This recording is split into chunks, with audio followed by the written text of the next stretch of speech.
Em 1985 começamos a votar de novo para prefeitos de capitais. Portanto, faz apenas 35 anos que os habitantes das capitais no Brasil readquiriram o seu direito de eleger o seu prefeito. Então é pouco tempo isso. Já tinha havido eleições para governador, elas foram restauradas em 1982. Isso dentro do processo de abertura lenta, né, que eles diziam, lenta, gradual, que os militares impuseram desde o final dos anos 1970, que os militares no poder planejaram a devolução do poder aos civis.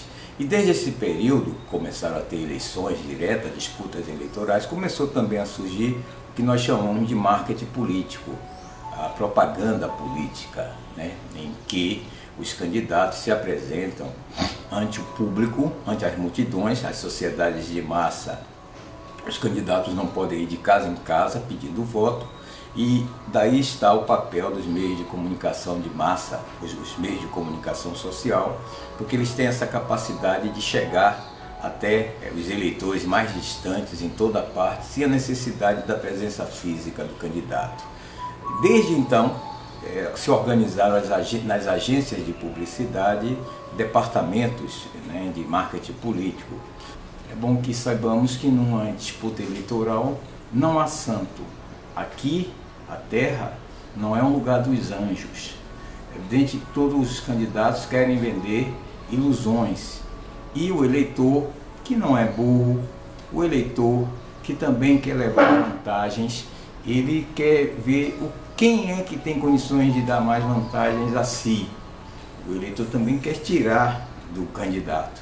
Então é uma espécie de dialética, né? Aquele que engana sempre encontrará quem queira se deixar enganar. O candidato que tem que persuadir esse eleitor de que a sua proposta, embora no fundo o eleitor sabe que isso aí é improvável, é impossível que se realize da forma como o candidato está dizendo, né? Mas o candidato ele tem mais que vender a ideia e tornar verossímil aquilo que ele sabe que não é verdadeiro, para alcançar o objetivo final dele. Assim como o objetivo final de um jogador de futebol é fazer gol, o objetivo final de um candidato é ganhar a eleição também. E para isso ele passa por cima de quem quer que seja. Eu ainda muito cedo, ainda estudante de comunicação, comecei a participar disso.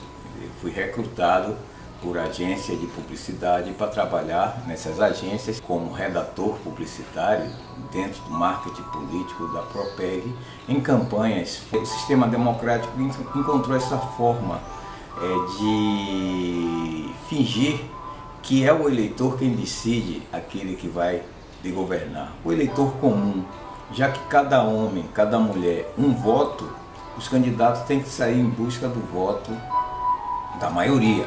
A nós, os profissionais da área de comunicação, compete olhar o candidato como um produto a ser vendido no mercado eleitoral. Isso de forma desapaixonada. As paixões ficam com a militância política partidária, a militância por vezes até mesmo ideológica. E desde que começou este processo de disputa eleitoral aqui no Brasil, a genialidade, vamos dizer assim, né, dos marqueteiros aqui da Bahia se fez notar.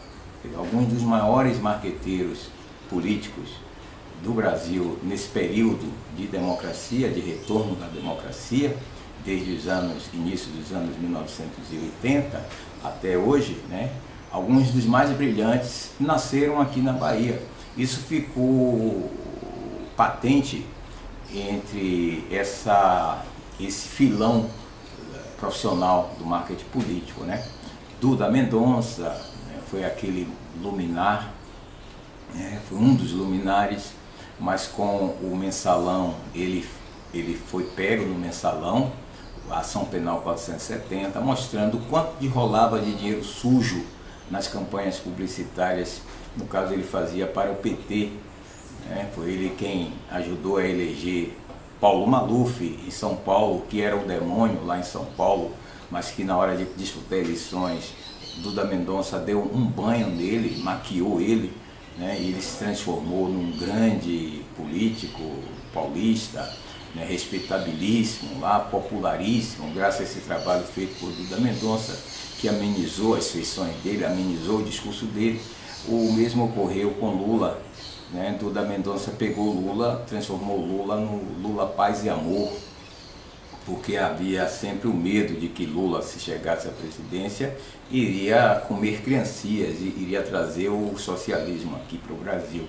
Isso não ocorreu de forma alguma e Lula foi eleito graças a esse trabalho do marketing de Duda Mendonça, que tinha como um dos seus auxiliares um outro baiano, João Santana Filho, chamado Patinhas, e durante o mensalão, quando ficou evidenciado, isso nos anos 2005, né, ficou evidenciado o desvio de dinheiro público, né, patrocinado pelo Partido dos Trabalhadores na presidência da República, né, para criar uma base no Congresso Nacional, ferindo assim a Constituição, né, porque trabalhando de forma antidemocrática, porque o Poder Executivo estava comprando com dinheiro vivo, mas dinheiro público, comprando os parlamentares, comprando deputados e senadores. Duda Mendonça pegou um avião, chegou lá na CPI, Comissão Parlamentar de Inquérito, e resolveu confessar,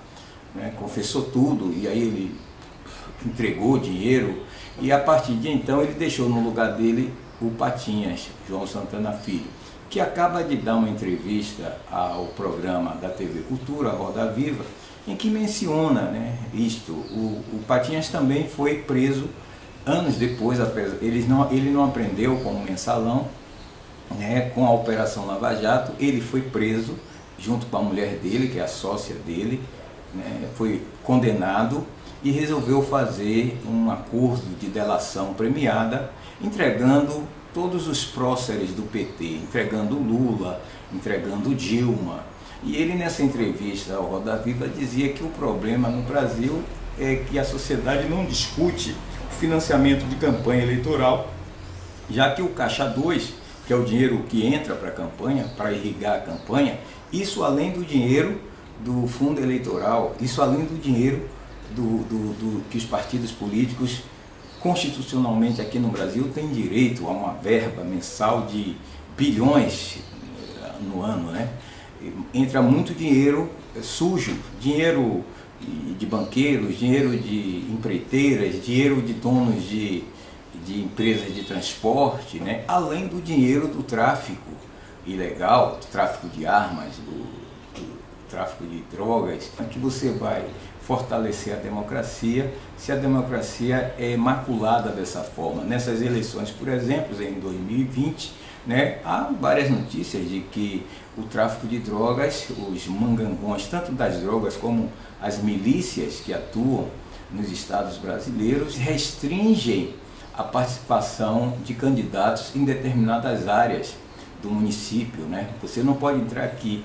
Então, muitos candidatos são obrigados a fazer acordo com os chefes das milícias ou com os chefes do tráfico de drogas em determinadas localidades. Isso quando não, a própria milícia ou o tráfico lança seus próprios candidatos, já que essas milícias e tráfico também estão muito entranhadas no mundo cultural, né? Patrocinando bailes funk, patrocinando pagodão, paredão, patrocinando sambistas. Isso tudo o serviço de inteligência das polícias brasileiras tem conhecimento. E me lembro de um caso particular em Pernambuco.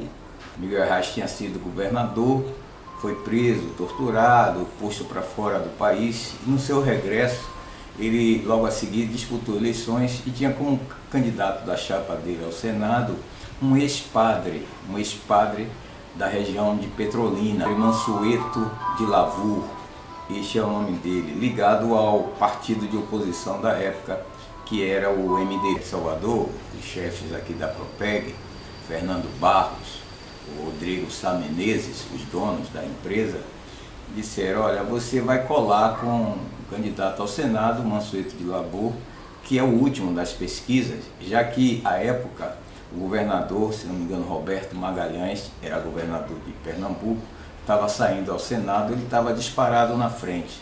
Então me entregaram, digamos assim, uma mala sem alça, que estava lá com 4% quando começou o programa eleitoral, a propaganda, aliás, a campanha, que dura 2 meses por aí, 2, 3 meses. Olha, você vai ficar com ele. O importante é, ele não vai ganhar, o importante é ele não perder de forma muito feia. O trabalho é diuturno, né, no processo de criação das campanhas. Eu colei nele que nem um carrapato, nesse candidato, e ao final, antes mesmo da contagem dos votos, eu regressei a Salvador, quando tocou o telefone lá em casa informando que ele havia vencido as eleições. Eu ainda como júnior, participando de uma equipe, como redator publicitário, o meu salário era de $5.000 e no dia do pagamento vinha o dinheiro vivo dentro de um saco de pão, um saco pardo.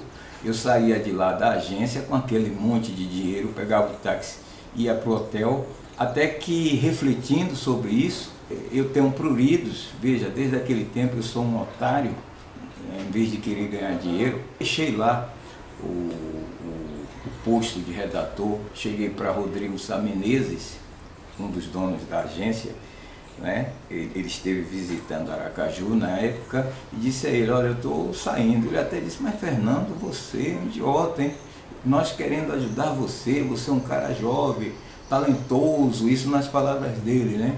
Não é a primeira vez que você desiste de estar conosco, trabalhando e ganhando dinheiro. Ele disse, não, eu quero voltar a estudar. Preferi continuar sendo pobre do que ganhar aquele dinheiro que para mim já tocava, aquilo não era dinheiro limpo. Foi aí que eu peguei o avião e fui para São Paulo fazer o exame para entrar na Universidade de São Paulo para fazer pós-graduação.